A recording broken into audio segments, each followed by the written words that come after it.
Assalamualaikum warahmatullahi wabarakatuh. Waalaikumsalam. Alhamdulillah wa syukru ala ni'amillah amma ba'du. Pendengar Mutiara Pagi dari Bandung, pagi hari ini kami akan ngobrol bersama Ustadz Usin Artiasa SMM.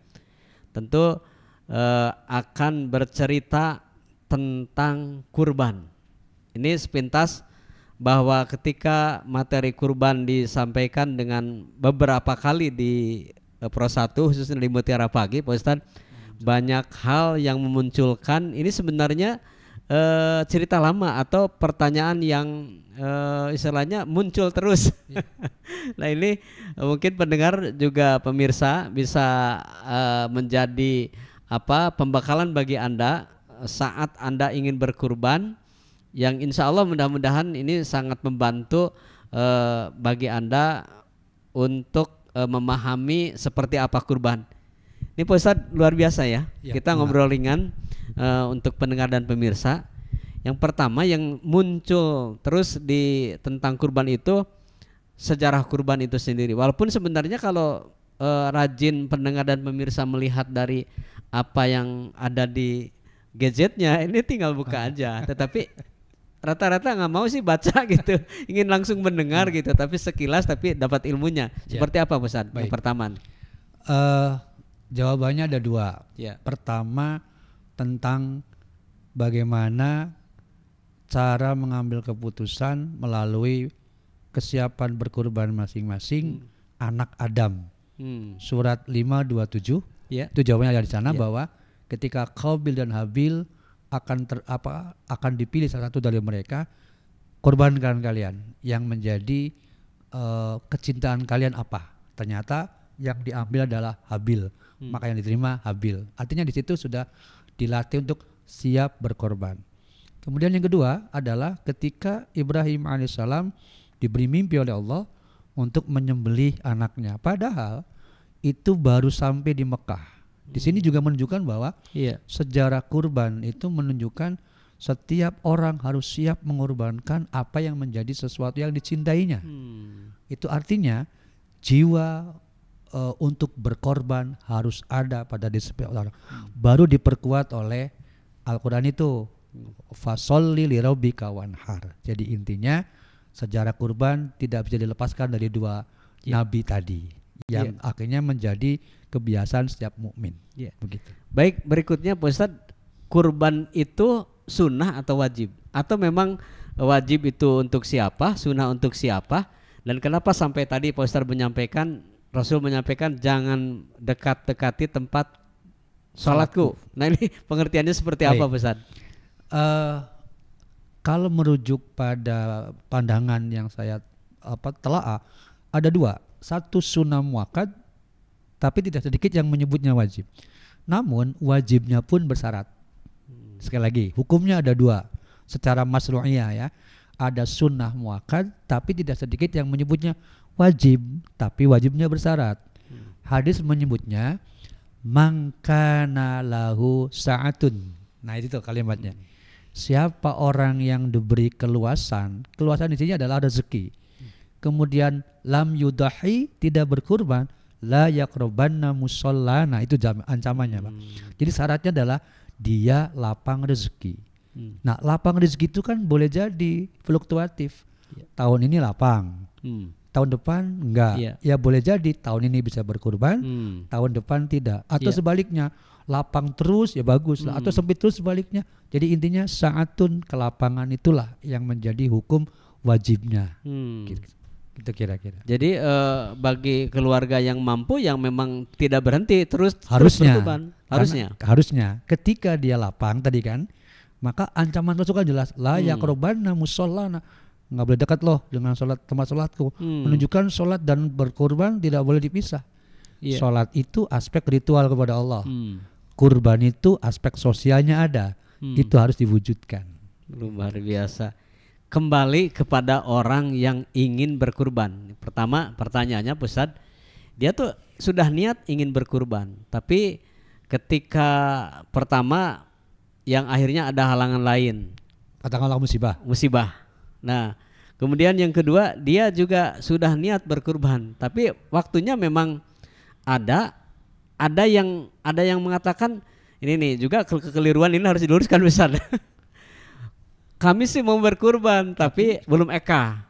Apakah eka dulu kurban dulu? Ini sebenarnya sudah jelas ya keterangannya di mana waktunya eka, kapan waktunya eka dan kapan waktunya kurban. Kalau merujuk pada hadis itu seyogianya dua waktu yang berbeda ya. Tapi bagi saya kurban dahulukan. Karena batas waktu tentang eka pun itu ada penegasannya. Jadi tetap kurban itu. Kalau memang persoalan eka belum ya kurban gitu. Dahulukan. Jadi lebih kuat. Beda, apalagi di waktu musim kurban ya. Di waktu sudah kurban. Betul, waktu kurban yang didahulukan. Ini kembali ke pertanyaan berikutnya Pak Ustadz. Ini dalam niat kurban yang akan dititipkan ke panitia. Nah ini juga karena tidak sempat hewannya langsung aja dititipkan, apalagi dia tidak menitipkan berupa hewan kurbannya, tetapi uangnya ditransfer lewat rekening. Terus? Ini seperti apa Pak Ustadz, bisa dijelaskan?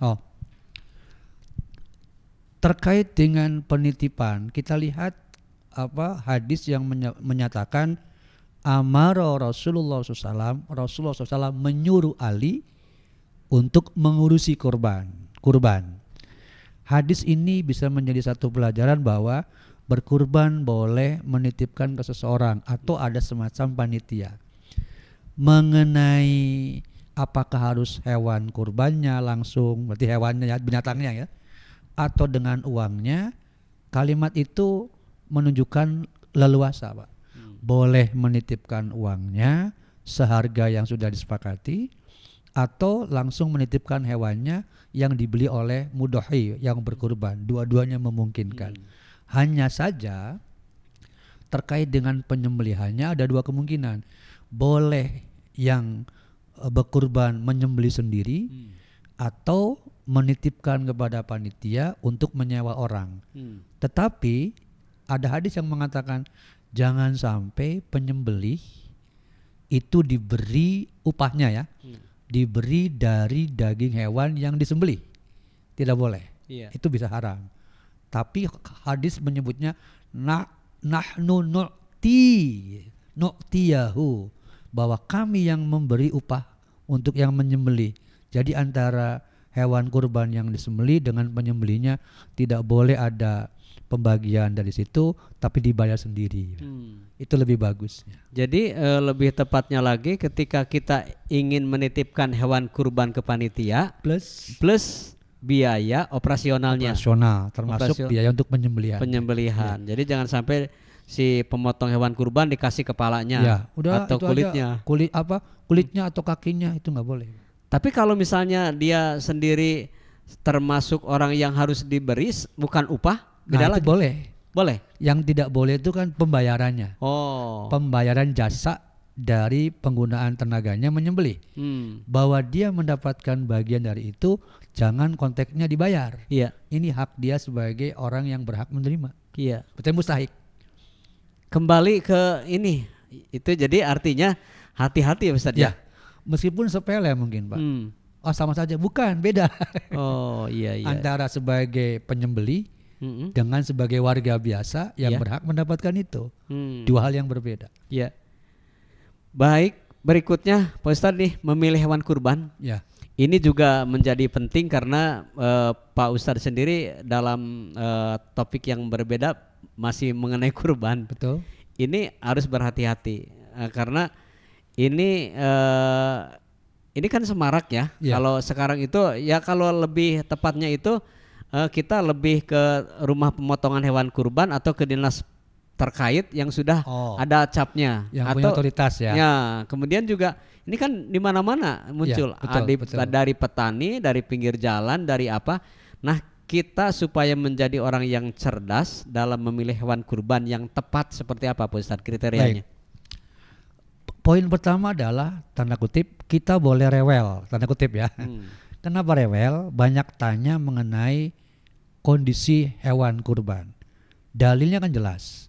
Bagaimana Rasulullah SAW memberi gambaran bahwa ketika beliau berkurban itu kabsyaini, lahmaini, saminaini, Itu menggambarkan bahwa ketika beliau berkurban, hewannya betul-betul diperiksa, yang gemuk lah, yang tidak boleh al-maridho, sakitnya bayin, telinganya ini, itu menunjukkan bahwa betapa mudhahi harus betul-betul meyakinkan, memastikan hewan kurban itu harus sehat, tidak boleh sakit, itu mutlak.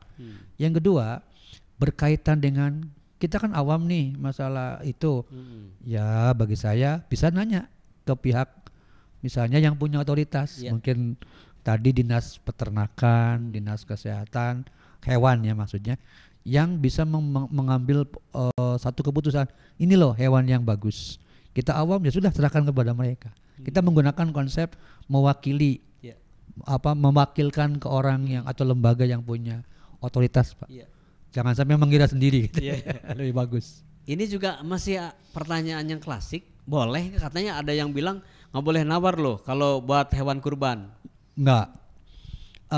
Dua hal yang berbeda antara nawar jual beli dengan keikhlasan, Pak. Ketika nawar manusiawi itu. Iya. Boleh saja, nggak ada masalah. Jual beli harus antarodin kan ya? Antarodin. Konsepnya An-Nisa 39 pasti antarodin minkum. Jadi nawar itu hal biasa, bahwa berarti Anda tidak ikhlas, bukan masalah tidak ikhlas. Itu hak untuk menawar. Panitia yang dititipkan uang anggap dari saya, menitipkan ke Pak Ustadz. Pak Ustadz tolong belikan hewan kurban 1 ekor sapi.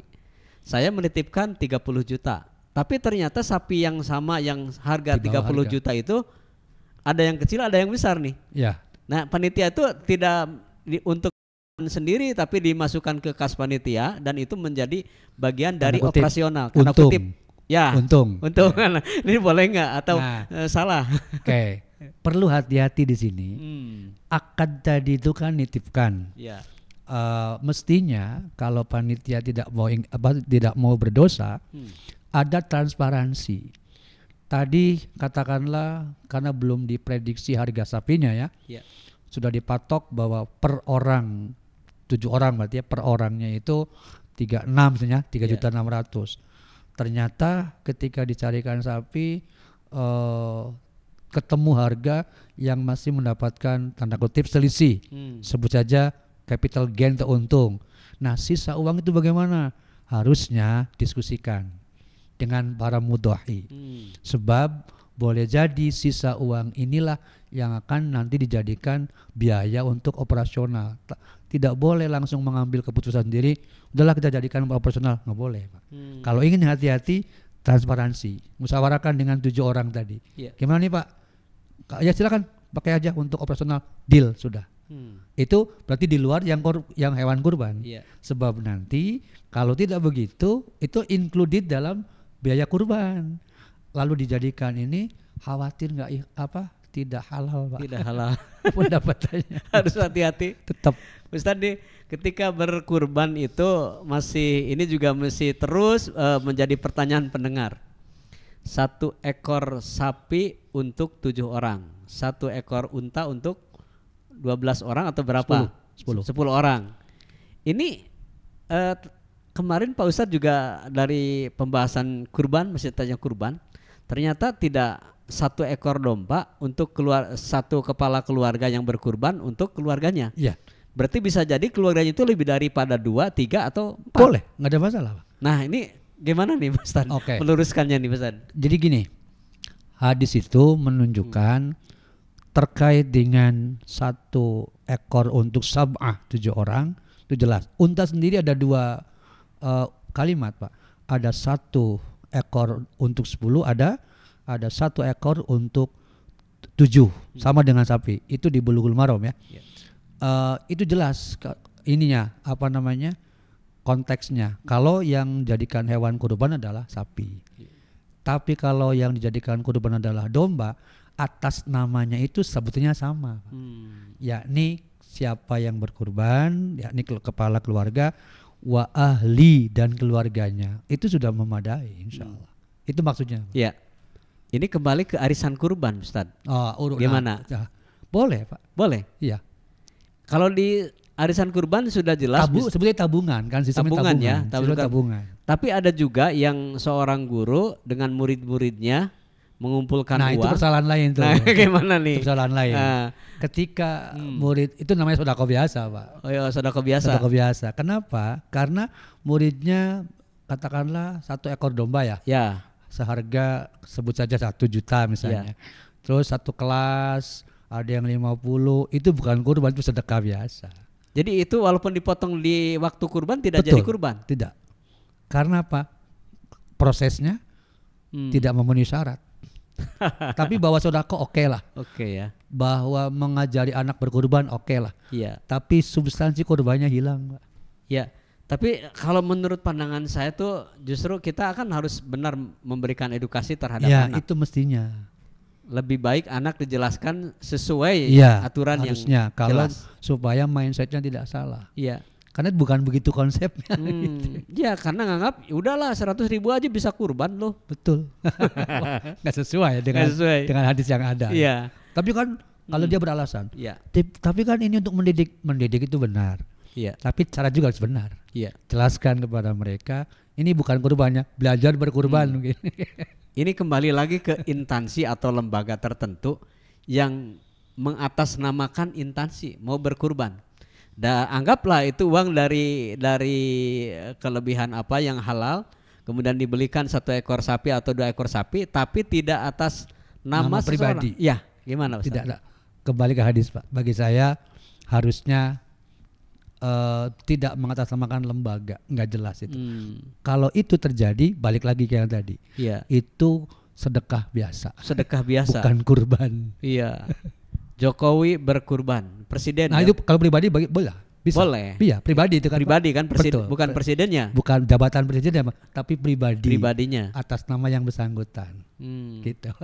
Kembali ke kurban ini, Pak Ustadz. Ini kan ketika hewan kurban itu dipotong, seharusnya itu kurban, misalnya saya ingin berkurban, tidak menitipkan ke panitia atau dititipkan ke panitia. Ada yang menganggap memang semuanya urusannya harus orang yang berkurban, yang memotongnya, yang mengurusnya. Harus tadi kalimatnya. Ya. Nah gimana Ustaz? Kalau dikatakan harus, bagi saya keliru. Kenapa? Karena tadi riwayat Muslim menyebutnya biya wazabahahu biyadihi. Beliau menyembelih dengan tangannya. Betul, ini pribadi berarti ya. Dalam arti Rasulullah SAW melakukannya sendiri. Tapi ada riwayat lain di mana beliau menyuruh Ali, tolong uruskan. Artinya 2 kemungkinan itu bisa, Pak. Tidak ada masalah. Asal aturannya jelas, SOP-nya jelas sesuai dengan apa yang dilakukan. Bagi saya ketika mengatakan harus sendiri, kalau tidak kurang afdol, enggak, ada dalilnya kok. Masing-masing punya, jadi boleh gitu, nggak ada masalah, insya Allah. Pemotong hewan kurban. Ini tentu Pak Ustadz juga menyampaikan harus hati-hati dengan pisaunya. Tetapi ada yang pertama orang yang bertugas memotongnya, kemudian yang kedua Ustadz yang mengucapkan lafadz niatnya. Ini harusnya yang memotongnya langsung atau memang boleh disebutkan oleh salah satu pemotong? Dua-duanya mungkin, Pak. Bisa penyembelih sekaligus dia berdoa tadi ya. Jadi katakanlah secara praktiknya dia pegang pisaunya atau goloknya, ditempelkan di dalam leher sapi atau domba, lalu dia berkata Bismillahi Allahu Akbar Allahumma taqabbal min si fulan bin fulan wa ahlihi misalnya, langsung itu boleh. Atau dia yang 2 orang berarti ya. Jadi opsi pertama tadi 1 orang dengan melakukan tugas 2 berarti. Yang kedua 2 orang yang berbeda, yang satu sebagai pemotong penyembelih, yang satu berdoa. Nah bisa dua-duanya. Selama balik lagi yang menyembelihnya harus akidah Muslim, Pak. Akidah Islam, tidak boleh. Tidak. Pastikan bahwa yang menyembelih pun bukan musyrik lagi.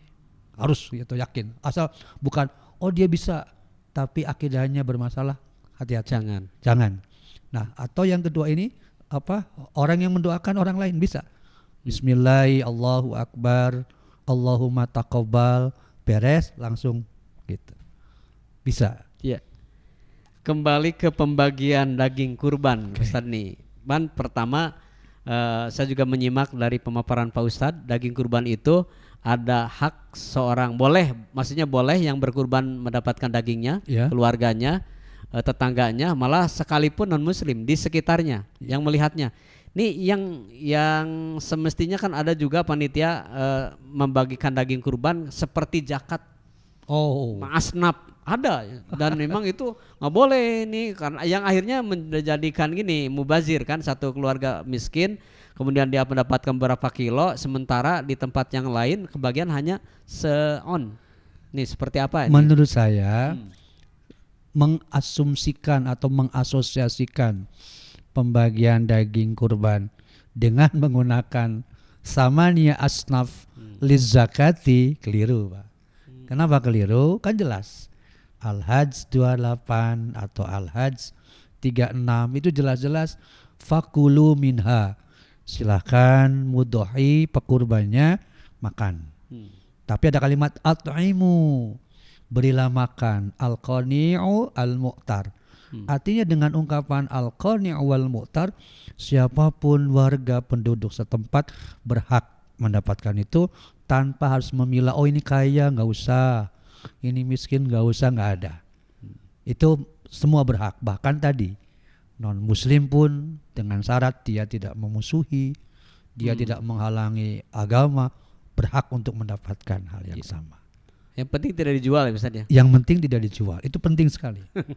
Sebab kalau itu dijual itu sudah konsep bisnis, bahaya itu. Niatnya hilang, niatnya hilang, keikhlasannya. Ini batas waktu kurban. Ini juga penting, Ustaz. Silahkan. Kalau batas waktu dari pemaparan hadis itu jelas maksimal tasyrik ke-3 berarti 13 Zulhijjah.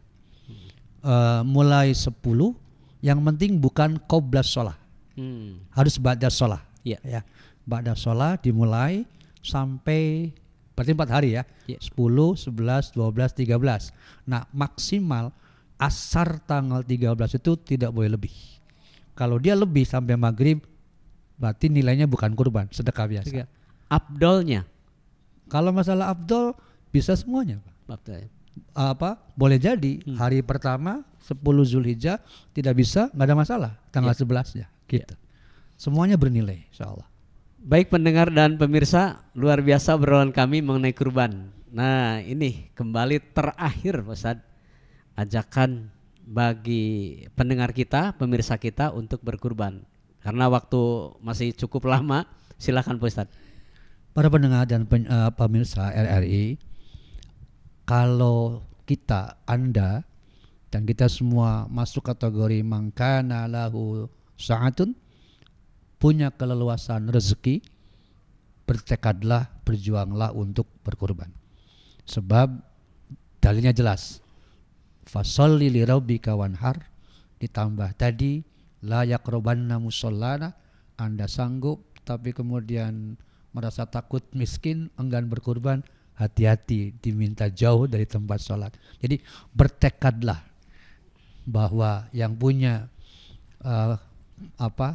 pendapatan, penghasilan, dan coba hitung sendiri aja, dalam setahun ini dapat penghasilan berapa, bertekadlah di situ untuk bisa berkurban. Insya Allah istimewa sekali nilainya di sisi Allah. Gitu. Baik, terima kasih Pak Ustadz kebersamaannya menjawab SMS ya WhatsApp yang masuk kepada RRI tentang kurban. Amin, insya Allah. Pendengar dan pemirsa, sekali lagi Anda bisa terus bertanya kembali dan chatting kami di live YouTube kami, dan Anda pun bisa bertanya langsung di 0811-220-9760 di Mutiara Pagi RRI Bandung. Sampai di sini jumpa kami pagi hari ini. Terima kasih kebersamaan kita. Wassalamualaikum warahmatullahi wabarakatuh. Waalaikumsalam warahmatullahi wabarakatuh.